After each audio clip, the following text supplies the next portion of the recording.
Episode 42, Food, Hygiene, and Sex. The laws that were given to the Israelites so that they remain clean and to prevent disease were only implemented around 100 years ago as common practices for public and personal hygiene. The laws were given on what could and could not be eaten, as well as who and yes, what was allowed to have a relationship with. Welcome to the history of the Bible. In the last episode, we talked about the priest ordained and their role in the sacrifices. The priest was called to be holy as they were to represent God to the whole nation. Although Aaron's two eldest sons did not treat God as holy, and because of that, they were killed. But the book of Leviticus is not just about the ordaining of priests. It set up other structures within society. Without realizing it, God was giving the Israelites instructions on personal and public hygiene that are commonly used today to help prevent diseases. Before the concept of germs and the spreading of them came to be known, God would simply describe things as clean and unclean. If someone or something clean touched another unclean thing, the clean would be contaminated. This can be a little confusing, but remember that the germ was unknown at this time. However, being clean and unclean wasn't just related to germs. It was also associated with being unfit for worship to God. Although there is one thing that still has scholars baffled, and that is the limitation of clean and unclean food. Why God specifically called out some animals to be clean and others not to be isn't fully known, though speculations can be given. This isn't the first time that the Bible talks about clean and unclean animals. Noah was told to take 7 pairs of clean animals and only 1 pair of the unclean. Leviticus 11 gives a list of animals that are allowed to be eaten and that are not allowed. In essence, the animals that were allowed to be eaten were animals that divided the hoof and chewed the cud. Chewing the cud is a process by which some animals break down tough carbohydrates. Food that is eaten is returned from the stomach to the mouth so that it can be re-chewed and have more nutrients pulled from it. For the fish, the Israelites were allowed to eat any that had fins and scales. All birds were allowed to be eaten except birds of prey and winged insects that hopped. They were not allowed to eat animals that walked on paws and all fours, such as dogs and cats, and no swarming thing. This refers to rodents, snakes, and lizards. There were a couple of animals that God mentioned specifically that they were not allowed to eat. These would be the camel, rock badger, rabbit, and pigs. Now, why God gave these boundaries for what to eat is not sure.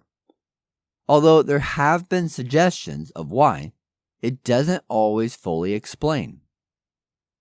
The first is that clean animals versus those not being clean is because of hygiene and how the animals take care of themselves, making it a sanitary law. Others suggest it was meant to separate the Israelites from the surrounding nations. And though it does, a dietary law like this has never been written up until this point. So it could be that because of these things that the Israelites ate, it separated them from the rest of the nations. Another suggestion is that the avoidance of eating some animals was completely related to religious laws. The reason that certain types of animals were excluded from being eaten is that they were symbols of sin. The issue with some of these thoughts is that if we look at Noah, God told him to bring more clean animals in comparison to unclean ones.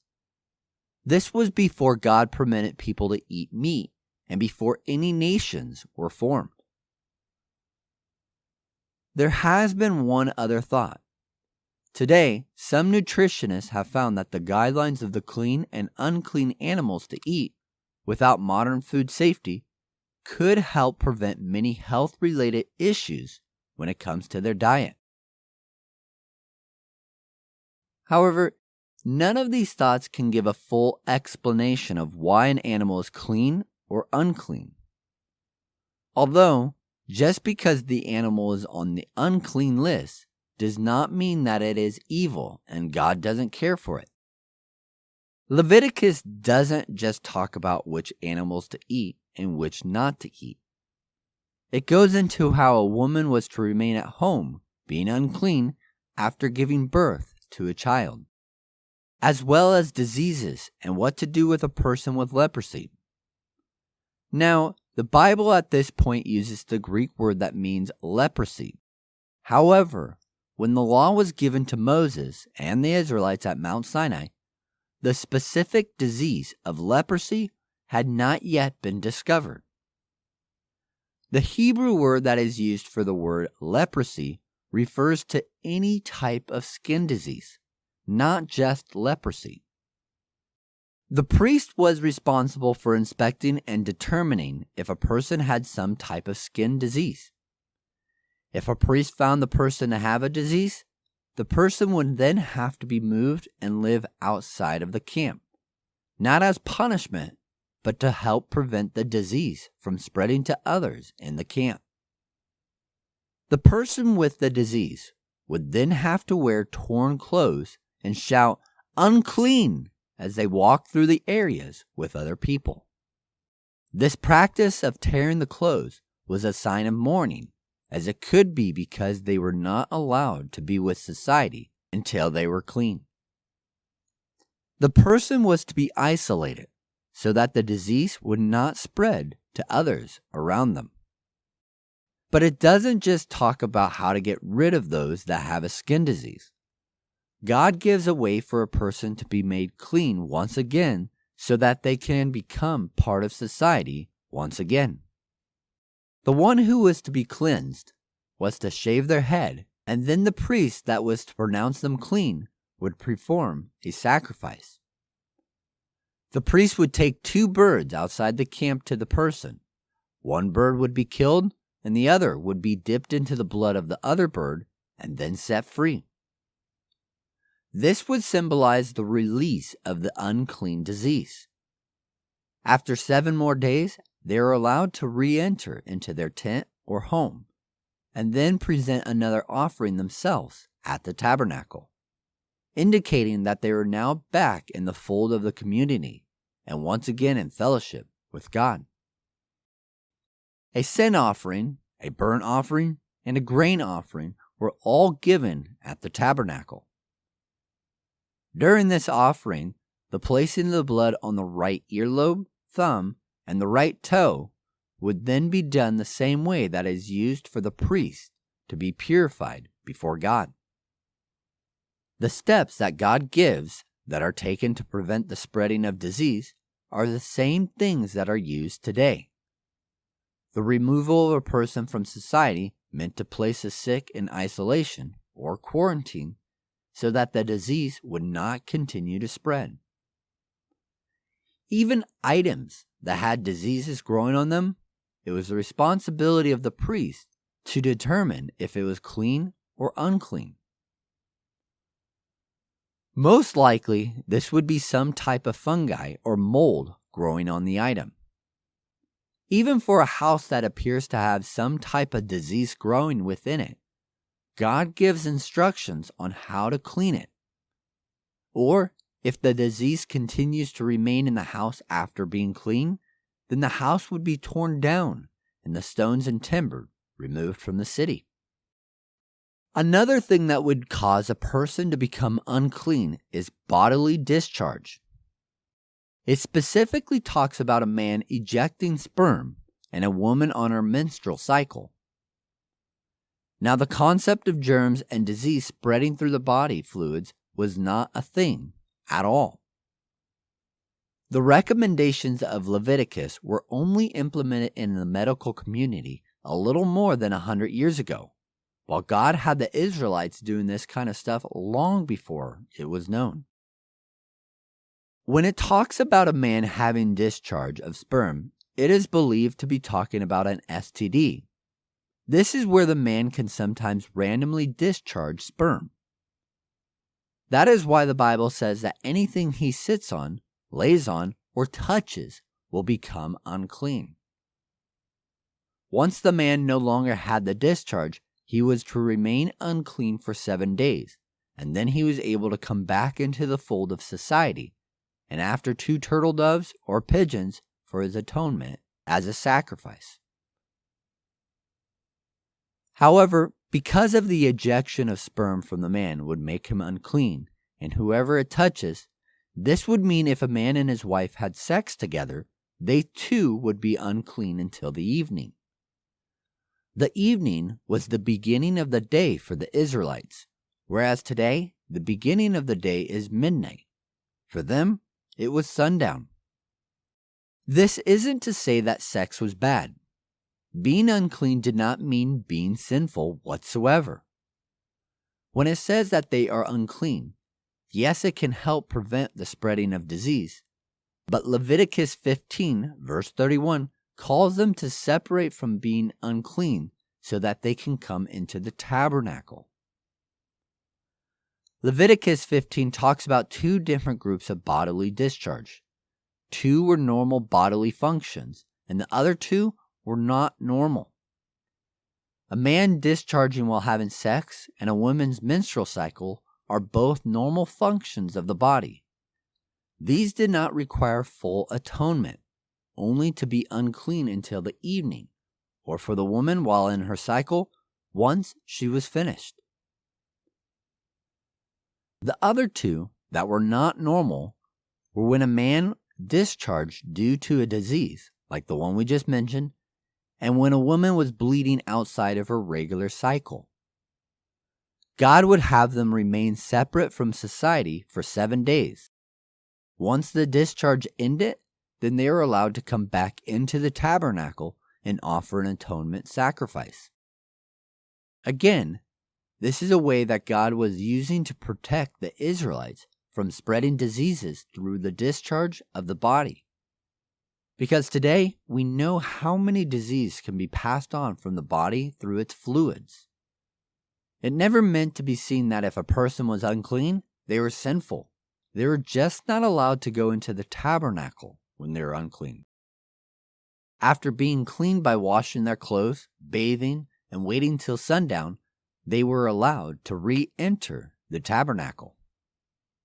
God would continue to give laws to the Israelites, and this would be what the relationships were allowed between a man and a woman. This, of course, is talking about sexual relations with one another. Most of these laws regarding the relationship that was allowed or not seem to be common sense to us today. However, it needs to be remembered that most marriages up until this point were between close relatives. Abraham married Sarah, who was a half-sister.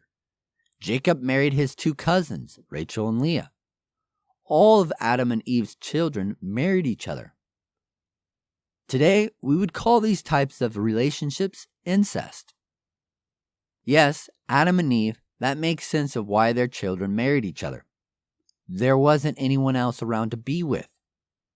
But what about the other relationships? Does God allow incest? Today, we know incest to be a bad thing. Not only is it weird that someone would be married and sleeping with a sibling or close relative, but often incest happens through abuse. However, the main issue with incest, even if it's not abuse, is that it produces offsprings with genetic mutation or birth defects. Today, almost 50% of children that come from this type of relationship have some kind of disability or mental deficiency. When Adam and Eve were first created, they were perfect. This included their genetics. So when they gave birth to their children, they're almost perfect to perfect genetically. The fall of man and sin being introduced into the world would begin the degeneration of genetics. As time went on, genetics would still be closer to perfect, so when a relationship happened between close relatives, it would produce children without birth defects.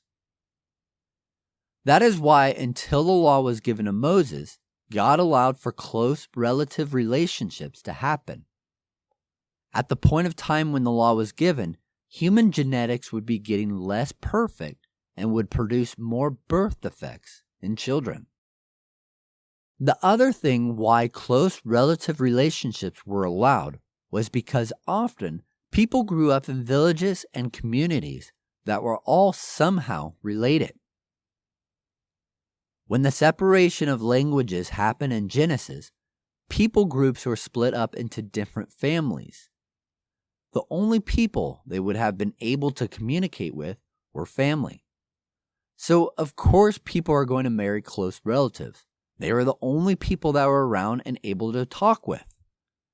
And often, other unknown tribes were not the friendliest. This is to say that close relative relationships were accepted socially in ancient times because it made sense to marry within your tribe of people. So to make sure that children would be produced with fewer birth defects, God no longer allowed for close relative relationships. In Leviticus 18, God gives the relationships that are no longer allowed. But most of these sexual relationships that God forbids were common practices in Egypt and in the land of Canaan. And no, this is not God trying to be a killjoy to the Israelites. In reality, He was protecting the sanctity of marriage between a man and his wife, as well as future generations. Although some of these sexual relationships were even looked down upon in ancient societies, others were practiced by them. All direct relatives were now forbidden. This included half-siblings or step-family members, yes, stepmoms and dads as well. Aunts, uncles, sons and daughters, and even sibling spouses were not allowed. God even forbids the marriage of multiple women, a woman and her daughter or mother, a woman and her granddaughter, as well as a woman and her sister. Now, some scholars believe that when it says to not marry a woman and her sister, it isn't talking about her biological sister, but rather her fellow woman. Because in Leviticus 18, verse 18, it says that the Israelites were not allowed to take a woman as a rival between her sister while her sister is still alive. This would be God calling the Israelites to live a life that is married to only one woman. On the other hand, it could mean that God didn't want a man to marry a woman and her sister, which would mean that God was okay with men having multiple wives. But God never intended for marriage to be that way. He made it to be between one man and one woman. God would continue with placing boundaries on sexual relationships, and yes, that does include homosexuality. In Leviticus 18, verse 22, it says that if a man lies with another man, it is an abomination. Two people of the same sex, not just getting married, but sleeping together, was to God an abomination. But God doesn't stop there. He forbids the Israelites from having sex with animals. Bestiality was a thing that many societies practice. Although some cultures outlawed it, others only partially outlawed it. For example, Hittite laws forbid certain animals, while other animals were okay to have sex with. Other ancient myths celebrate the coming down of a god or goddess in a form of an animal and having sex with humans. Most, if not all, of these sexual relationships were practiced by the tribes living in the Promised Land, as well as in Egypt. This is why God is placing the law for the Israelites to follow, so that they can walk in holiness before God and not act as the nations and tribes around them. The laws are being given to the Israelites so that they can live a holy life before God and to separate themselves from the nations that are surrounding them. Although it may seem like a bunch of rules, God was looking out for the best interest of the Israelites. Setting up boundaries of what is clean and unclean can protect them from what they eat to the prevention of diseases. And then the Lord begins to set ways that the Israelites can practically walk a life that is holy before God, whether that is through sexual relationships or, as we will see in the coming chapters of Leviticus, through keeping all of the commandments of God. So join us next time in episode 43, A Deeper Calling. Until next time, remember that you are loved, special, and worthwhile.